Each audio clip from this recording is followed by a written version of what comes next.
I have another fun book about constellations to share with you today. This one is called Seeing Stars, and it's written by Dandy Daly McCall, and it's illustrated by Claudine Gavry. I don't know how to say that last name.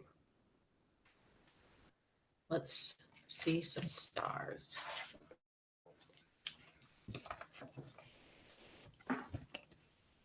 In the night, when it's dark, all the world, all the nations, imagine the shapes that we call the constellations. First, start with Polaris. It's called the North Star. That star never moves, so we know where we are.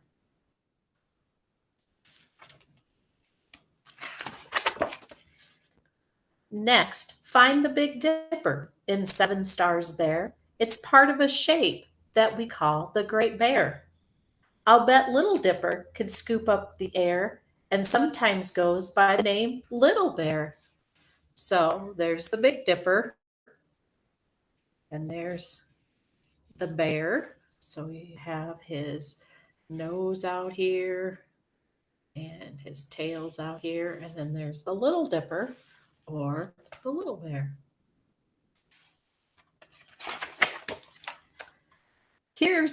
Here's Taurus the bull. Can you see his red eye?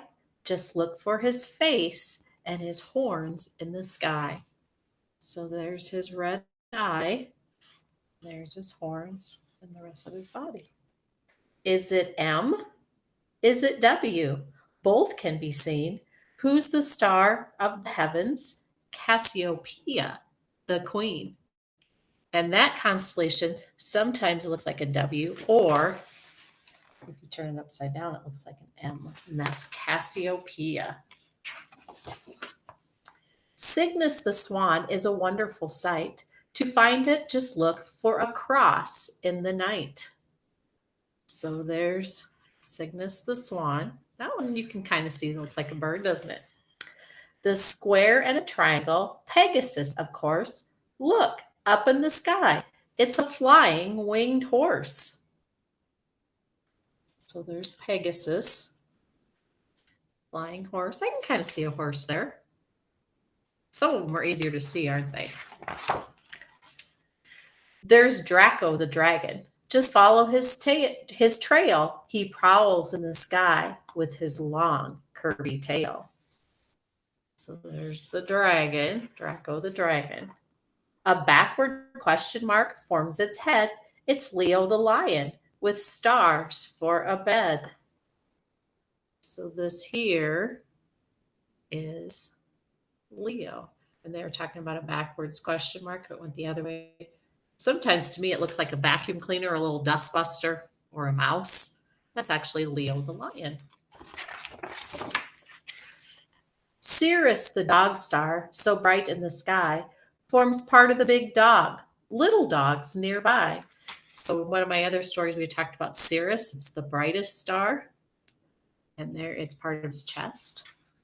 3 stars for a belt and a knife shining bright. It's Orion the hunter who hunts in the night. There's a belt. And that star there in his armpit, that's called Betelgeuse. Isn't that fun?